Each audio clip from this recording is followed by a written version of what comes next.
Актуелни вести на Ирис телевизија. Штетите од минатогодишните пролетни мразеви ќе се исплатат наскоро. Им вети на земјоделците од Истокот министерот за земјоделство на денешната средба во Штип. Николовски денеска најави дека во собраниска процедура влегува и мерката за зелена, односно поевтина нафта за земјоделците. Над 16.000 земјоделци од земјава ги чекаат штетите од минатогодишните доцни пролетни мразеви. Штетите на овошните и лозовите насади, но и на останатите култури беа големи, а во одредени региони земјоделците немаа ниту род. Никој не може да финансиски да процени колку е штетата, затоа што има по наши проценки има оштетување од 50 до 100% има оштетување. Тоа комисиите поминаа, ја проценета штетата и сега земјоделците очекуваат да видиме изразено во пари како ќе биде тоа прерачунато. Министерот за земјоделство Љупчо Николовски на денешната средба со земјоделците од Истокот забележа дека исплатата ќе се изврши наскоро, бидејќи станува збор за обемна постапка која требало да ја завршат сите институции. Владата во вторник ќе го утврди процентот на штети и веднаш после тоа ќе биде реализирана исплатата. Средствата за исплата на штети стојат во програмата, односно во платежната агенција, и ние целата таа постапка навистина ќе ја забрзам. Николовски најави дека и од понеделник во собраниска процедура влегуваат и законските измени за Законот за земјоделство и рурален развој, со што е предвидена и мерката за зелена нафта за земјоделците. Тоа ќе се имплементира, како што го наведовме во законот, преку нови зелени карти кои што ќе ги добијат земјоделците и на кои што ќе имат средства кои што ќе ги користат за поевтина земјоделска механизација. Со тоа драстично ќе бидат намалени во наредниот период производствените трошоци на земјоделците. Денешните податоци на Министерството за финансии покажуваат дека за 12,75% се зголемила и платата во земјоделскиот сектор. Во јануари изнесувала 16.700, а овој месец платата на еден земјоделец е 18.800 денари. Шаклев истакна дека на овие средби земјоделците гледаат позитивно, бидејќи на нив можат да си ги кажат сите проблеми, но и да предложат мерки за нивно решавање. Смета дека наскоро треба министерот да има и средба со сточарите поради ниската откупна цена на јагнето. Сега ни е во план да имаме средба најскоро време со овшарите, со производителите на јагниња и овшко млеко и се соочуваат они моментално со еден навистина сериозен проблем и нема многу време за чекање. Во источниот регион во моментов јагнето на откупувачите им се продава по 140 денари за килограм жива мера, што е крајно ниска и неисплатлива цена за сточарите.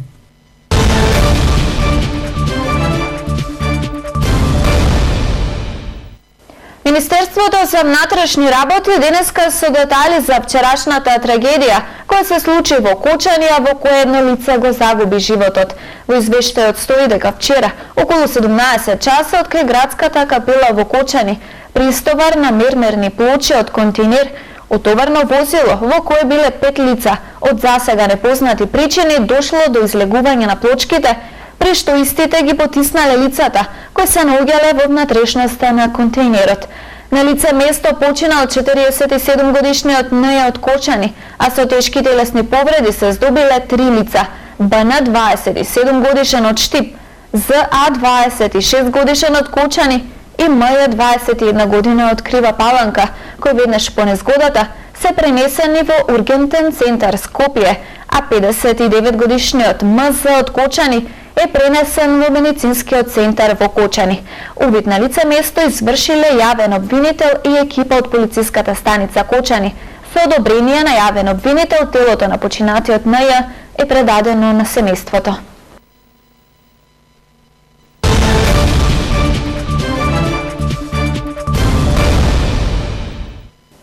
Потребно е решение со кое ќе се обезбедат хумани услови за живот на 80 роми кои живеат во Старото Нервно, тврди штипскиот градоначалник Благој Бочварски.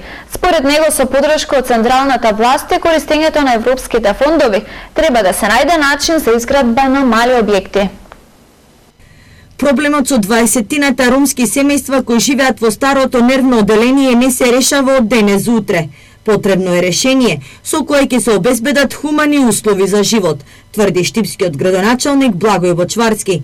Според него, со поддршка од централната власт и користењето на европските фондови, треба да се изнајде начин за изградба на мали стамбени објекти. Решението го гледам во изградба на тие мали објекти, стамбени зони, кои што треба да се изградат во општина Штип, но со поддршка на европските фондови, со поддршка на централната влада.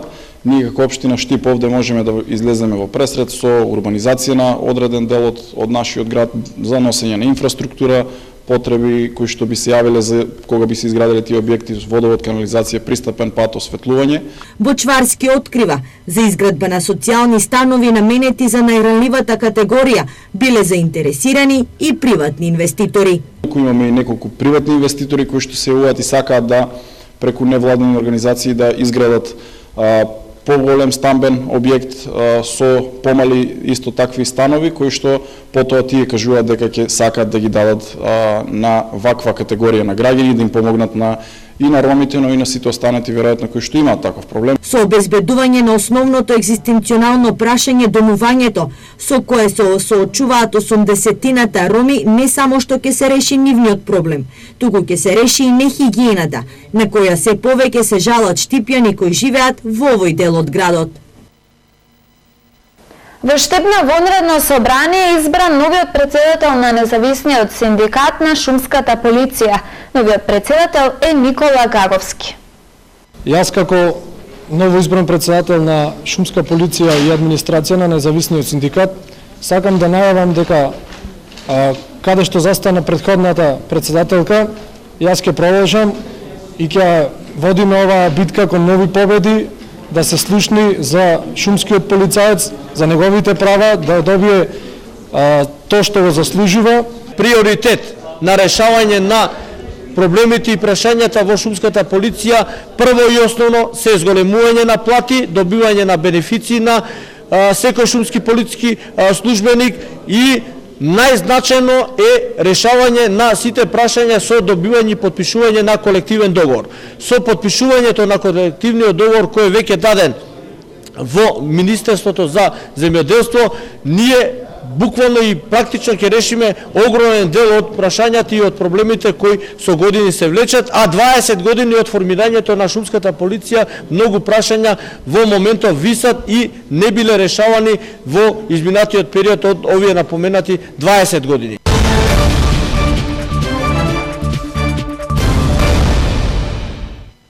Денеска е Лазарица, утре се празнуваат цветници. Според верувањата на народот, на овој ден пењето на лазарките кои го наговестувале доаѓањето на Великден, ќе им донесе среќа и благодат во домовите. Православните верници денеска ја слават Лазарова сабота, утре празникот цветници.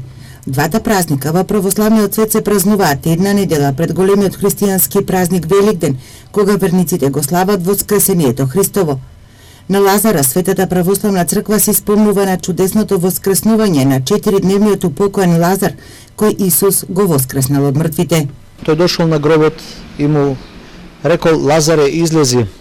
Лазар воскреснал, излегол од гробот, иако 4 дена веќе бил мртов, пред сведоштво на многу луѓе, да се види дека е вистина Христос е Бог, иако долго време тој меѓу нив правеше разни чуда, ги лечеше болните, им помагаше, ги исцелуваше, ги поучуваше, но ете не верува. Ете сега и мртовец 4 дена од гробот го воскресна, за тие да поверуваат дека тој е Синот Божи. Порано на овој ден девојки облечени во свечена облека оделе по домовите на верниците и пееле песни со кои ги благословувале домакините, а со тоа го најавувале доаѓањето на пролета и празникот Великден. Во минатото лазарки биле исклучиво девојките од христијанска вероисповест, а секако тоа бил празник за целото село, за целата населба или за целиот град, додека во последно време тој обичај за жал полека изумира и во селата. Цветници е празник на последното влегување на Исус во Ерусалим, каде по неколку дена ќе биде погубен. Меѓу народот празникот е познат уште и како врбица, затоа што во храмовите се носат врбови гранки, кои ги символизираат палмините гранки со кои христијаните го поздравиле неговото доаѓање. Украсувањето на домовите со врбови гранки, плетењето венчиња се обичаи поврзани со цветници.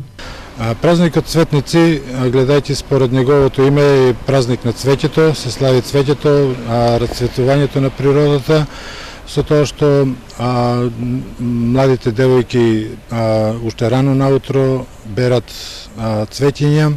Тие цвеќиња се ставаат во вода, а потоа со таа вода се омиваат, се измиваат, сметајќи дека таа вода ќе им помогне за поголемо здравје, избереќет и напредок во семејството. Со празниците Лазара и Цветници започнува страстната или страдалната седмица, која ја символизира последната недела од земниот живот на Исус. Стотици маски продефилираа во паркот на Макфест во Штип, а прилјадата по повод денот на шегата традиционално организира општина Штип, а за најубавите маски беа обезбедени награди. Принцези, суперменовци, пчелки, лекари, клоунови беа дел од традиционалната априлијада, која секоја година се одржува во Штип и во останатите градови во регионот по повод денот на шегата. Некои од маските заслужуваа внимание, бидејќи беа и рачно изработени со помош на родителите. Јас сум маскирана во самурајка и ме спрема околу 2-3 дена. Јас сум Супермен. Убав ли е денот на шегата? Излажа ли некој? Еве, ти излажиш ли некој утре? Па може. Јас сум самурај и мама ми помогна да го направам ово дело. Јака! Кој ти ја спреми маска? Мама!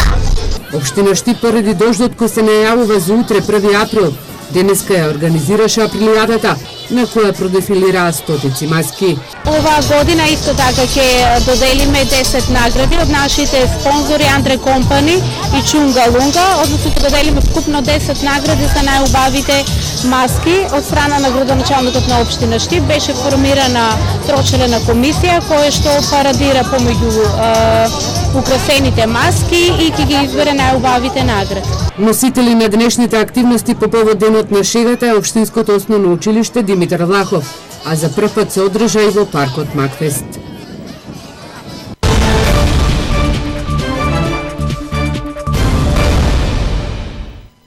Екипите на јавното предпријатие ИСАР покрај уредувањето на градот со ново зеленило ќе поставуваат и нова урбана опрема, клупи за одмарање и корпи за отпадоци на сите штипски населби.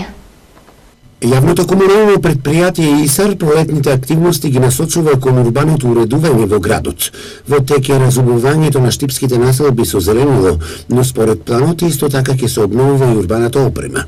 Ќе се поставуваат нови клупи и корпи за отпадоци, а ќе се поправаат и дотрајните урбани реквизити. Наредната недела веќе ќе поставуваме нови клупи и кошчиња на сите јавни површини и покрај булеварот на река Отиња. Исто така, во наредниот период ќе ги обновиме сите скршени даски на клупите со нови даски и мислам дека сите паркови површини и јавни површини ќе добијат нов лик во градот. Исто така, планот на јавното предпријатие ИСАР е да се уредуваат и детските игралишта на сите штипски населби, а ќе се формираат и нови зелени површини.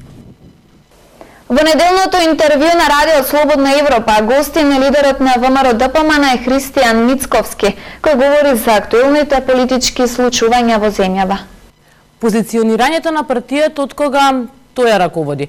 Односот со власта, прашањето за името се дел од темите за кои што разговараме во ова неделно интервју со претседателот на ВМРО ДПМН Христијан Мицковски. Европски конструктивна или безидејна опозиција? Меѓу овие две крајни оценки се движи партијата ВМРО ДПМН од кога вие раководите. Господине Мицковски, како лично и каде лично ја гледате партијата? Јас повеќе би рекол автентична опозиција. ВМРО ДПМН е најголемата, најорганизираната политичка сила во Република Македонија. Секогаш била авангарда, секогаш била двигател на новитетите на политичката сцена во Република Македонија. Така впрочем се однесува и сега. Така ќе продолжи да се однесува и во иднина. Сметате дека сте конструктивна опозиција? Сметаме дека сме автентична опозиција, опозиција која што одговара на интересите и потребите на граѓаните, на поддржувачите, на партиските членови, на активистите. Така што мислам дека ВМРО ДПМН во овој момент е зрела политичка опција, можеби најзрела во Република Македонија, на моменти покажува пркос, но секако паралелно со сопствениот автентичен државнички карактер кој што самата партија во себе го поседува.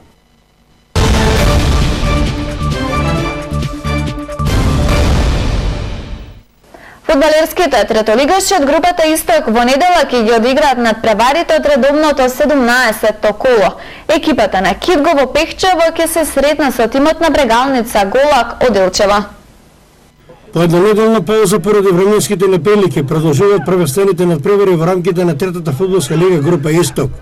Во ова коло лидерот на табелата Китго ќе биде домаќин во Пехчево, каде што ќе се сретне со тимот на Брегалница Голак од Елчево. Интересно и возбудливо ќе биде и на мечот во Провиштив, каде што ќе се сретат екипите на Рудар 1947 и на Кежовица од Ново село.